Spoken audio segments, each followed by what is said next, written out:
Hello everybody and welcome back for another episode of My Chaotic Budget. My name is Sandra and on this channel we do all things budget related as it pertains to mine and my husband's paycheck.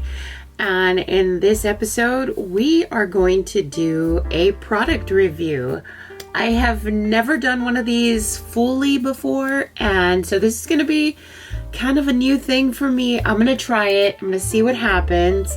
And I'm going to try to do my best to provide the best information for you, but I definitely will give you my honest opinion, because I think that when you watch videos like this, that's what you expect. You don't expect to have an opinion that is motivated by malintentions. So let's just get into it. So I went ahead, and I'm not getting paid for this review, just so you all know, and I didn't get any products for free. I bought this stuff with my own money, so definitely going to be as honest as I can be.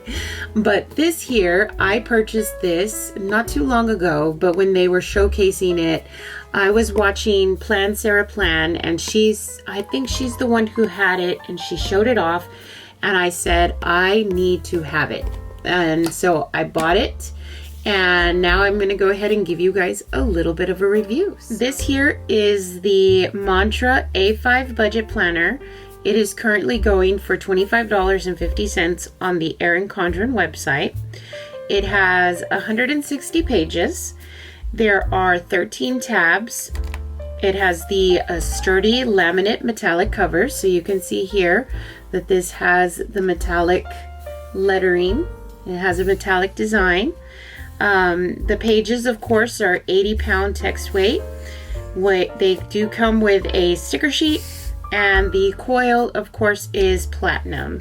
So that is me reading, of course, the information that you can find yourself. I'll go ahead and I'll take a picture and input it here. And then that way you guys can kind of take your time as needed to kind of go over this. All right, so this here is the budget planner.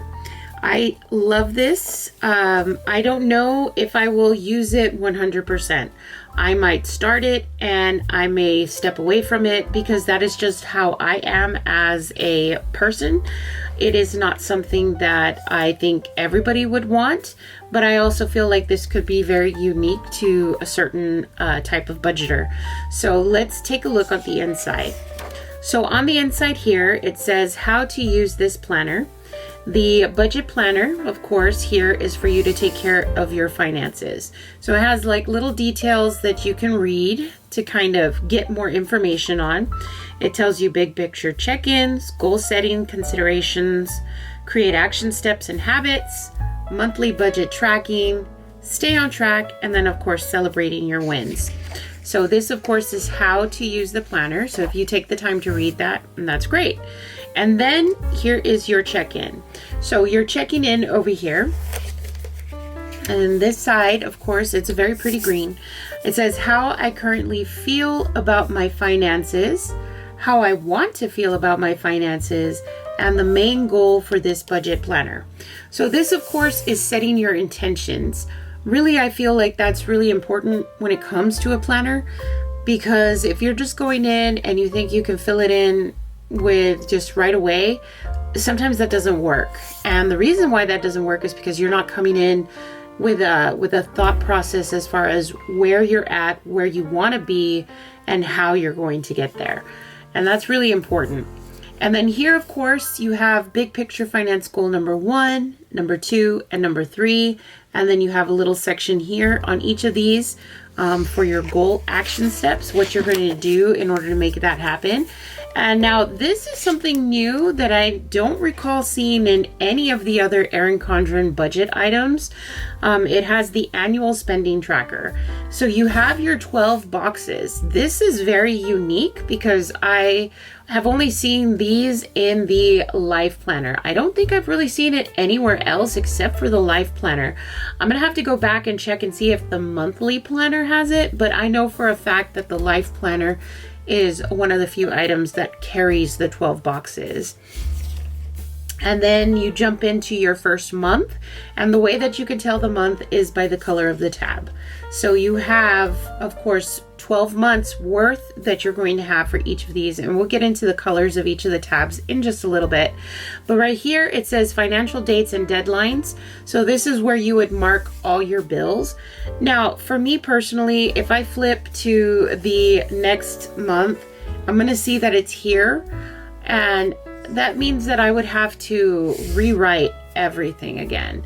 If anything, I would probably end up buying the budget Post-its. The budget Post-its are pretty neat. What they have right now, let me see if I can find it real quick, and I can enter it here into the screen. It's called the Peacock Budget Bookmark Sticky Notes. They're currently priced at $7.50. And basically what it is it's of course made by 3M or backed by 3M. It has 40 sheets on it, but basically what you do is you take all of the bills that you have, and then you put whether they've been paid or not. But if you have that list, then you write them down, and then you can easily transfer that to the next month, instead of having to write it down every single time. Let me see if I can show you something else that I have used before. I don't have it, but I do have the new one that I purchased. This, of course, is the budget dashboard. It is, of course, for a 7x9 though. And so it basically has a budget sheet here where you can do your budget for each of your paychecks. But it is, of course, dry erase, which means that you would have to wash it off every time that you would have to use it. But you can see here, look, monthly bills, write it in, what is due, when it's due, how much is due, and then you have the whole list, and then you can just use this. Now, this, of course, is bigger than the A5. I don't know if they make the dashboard in the A5. We would have to find out. But I think it's a little bit redundant to have to write the same things over and over again every single month. If there's a way to do it, to transfer it over, I think that I would prefer that method instead of rewriting. Okay, so then the next page here, this month's financial goals. Ooh, let's get zoomed in. This month's financial goals, goal action steps, restock on, so things that you would need to buy this month, and then bigger purchases. So like if it's Valentine's and you have to buy Valentine's Day gift, well, then you would make a note here and be like, okay, these are things that I have to spend more money on.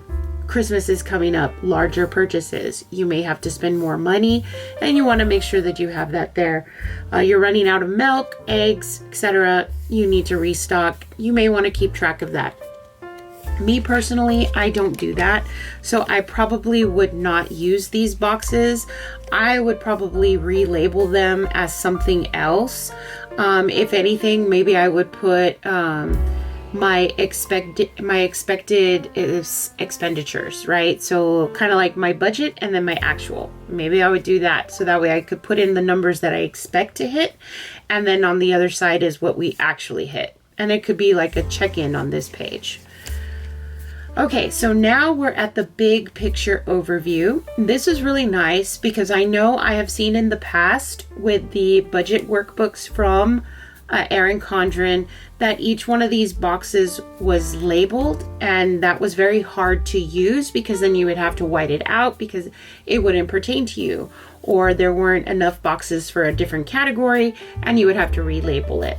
So that's something that I'm really appreciating in this new A5 budget planner, is that it gives you the section for budget, for your income, and then here it gives you for the bills. So you can write out all the bills that you have for the whole month, not just, for one paycheck. This would be the entire month. Then you would check them off if you paid them, and then what they totaled out to. What I like here is that since you have multiple boxes on this page, you could have your fixed bills or your fixed expenses, so like your light, your water, your mortgage, things that you know are going to happen. If you don't want to put the mortgage, you don't have to put that. You could put rent. Then on the other side, you could put your debts. So you could have all of your debts here. I know there's a small section down here, but I would probably put this like extra debt if I were to pay extra debt. And then like if you have subscriptions, or if you have annual fees or unexpected fees that came out, you could mark them here. And then you could have like a huge total thing. Or you could just put this as your total box and then say, okay, total bills, total this, and then finalize what your total could be here. I think the only thing I don't like is that it doesn't give you like a budget and actual. So you don't get like a split column where you can kind of plan it out for the future. And then I think this is more like, okay, just put what you actually spent. Like, don't even budget ahead of time. Just put what you've spent already. At least that's how it's coming across to me. And then over here on this side, you could either continue your bills, or you could do your plan for groceries, your plan for spending, your sinking funds, your savings. Of course, they have this own little section down here for savings, and then you have for debt, and then you can add everything up and then see where that puts you. So you have your income, and then all of the things that you spend your income on, and then where you ended up. So it can be a little confusing, at least in my opinion. The way that I read this, it doesn't come across as easily, especially not as easy as the Budget Mom, the Budget by Paycheck workbook by Budget Mom. I think that one is the absolute best. So this, I don't think has a chance to win against that, except by maybe the price point. Okay. So then now we get into weekly spending. So it will give you a couple of pages here. So you have 1, 2, 3, 4, and I believe that's it. No, 5, 6. Okay, so then you get 6 weekly spending sheets, which is pretty good. If anything, I would probably use this as a paycheck closeout, or I would use it for planning out my paychecks instead of my weekly spending. I would not keep track of my spending here because, as I have mentioned before, I only use the ledger book, and I don't see myself getting away from this. I don't want to get away from this, so I would not keep track of my spending here. Instead, I would probably go ahead and plan out my paycheck budget. At least that's what I'm seeing for right now as far as what I would do. And there are 6 of those, and then you restart again. So then you get back into the next month.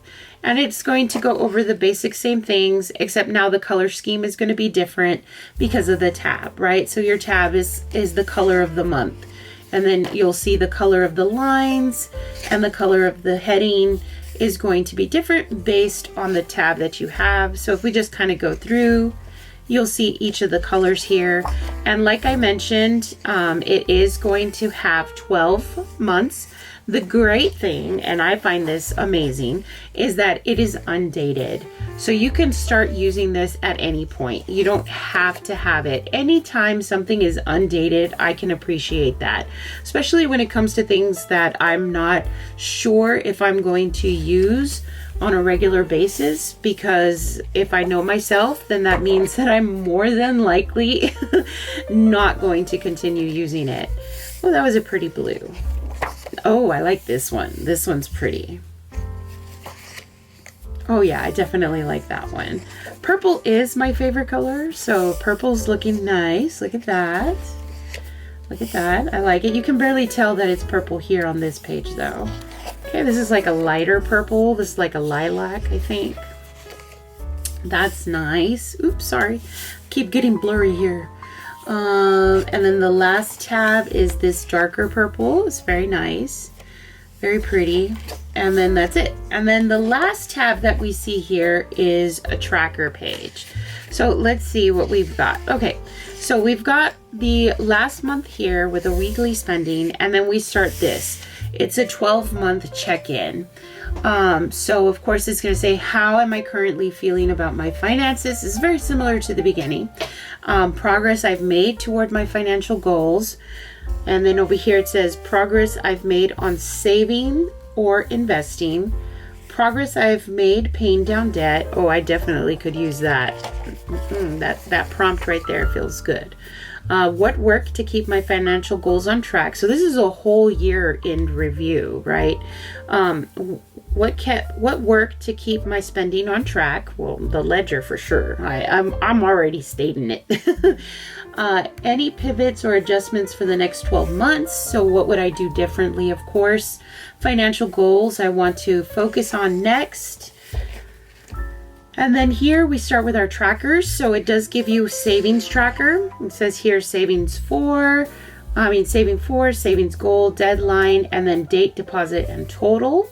And then you have that. You have 1, 2, 3, 4, 5, 6, 7, 8.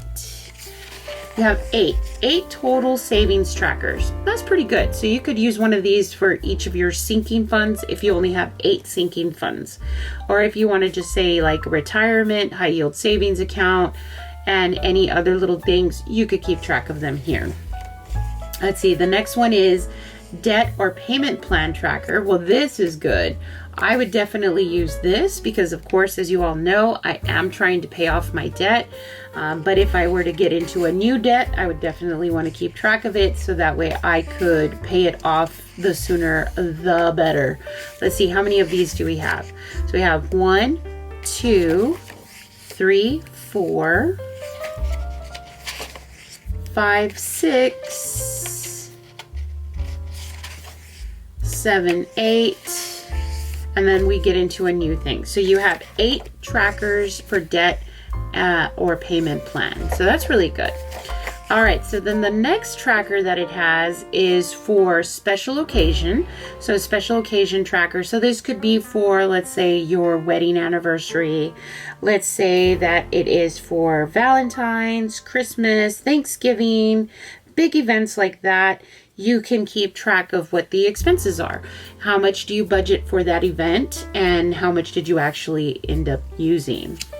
Okay, so you have 1, 2, 3, 4. I don't know if I would use these, to be honest with you. 5, 6. Let's see, it's probably 8. Oh, nope, just 6. There's only 6 of them here. That's all that they give you for the special occasion budget tracker. So 1, 2, 3, 4, 5, 6. And I feel like they gypped you a little bit because if they gave you 8 for the savings, 8 for the debt, they should have given you 8 for special occasion, but they only give you 6. Okay. And then here in the back, you'll see that you get a set of stickers. No pocket for this one. I know sometimes we appreciate having a pocket, but there isn't one for this. You do get these lovely little stickers. These are cute. I probably would use them, but probably not in here. I'd probably use them for my other budgeting notebook. Okay, so that, of course, is the A5 budget planner. You can see here, budget planner from Erin Condren. I have taken the opportunity to make a photocopy of the page inside so I could show you how I would use it. So this here is from, these numbers here are from my October budget closeout. So I went ahead and it took me a while to get this here, but I did it. So I photocopied it. I wrote down, of course, the checks that we received, what rollover we had, and I put it all together, and then I had to put over here total income. So I have my total income, and then I also brought it down over here. So here are all the bills that I felt like, okay, let me go ahead and write these down. These are the ones that I share with you on here on YouTube. And so here are all the bills, and then I totaled them out. I did make a few mistakes, so you'll see lines. I think what I did here was that I put this with the first paycheck, the second paycheck, the third paycheck. And then that way I could kind of see where things were. And then, of course, my bills, how they totaled out. I put the total down there. Here are my savings and sinking funds. So I put down from check number 1, check number 2, and check number 3. So this is how I used it to kind of relate it to the way that I use my planner, the way that I like to budget. And then I have my groceries and dining out here, what I did for each paycheck, my gas for each paycheck, my spending for each paycheck, and then the balances of our sinking funds. Then, of course, anything that was forgotten, I went ahead and I wrote that down here. So forgotten or bill adjustments, I wrote them down because I forgot that I had a YouTube bill. I made an oopsie on one of our withdrawals because I should have moved that over to help pay for our mortgage. Apple, of course, here, I always forget the Apple. I don't know when I'll remember, but I always forget it. And then Sony here was $19.47. And so everything totaled over. My rollover was $374.63. And then that's what I would take over into November. So this is how I would use that budget page.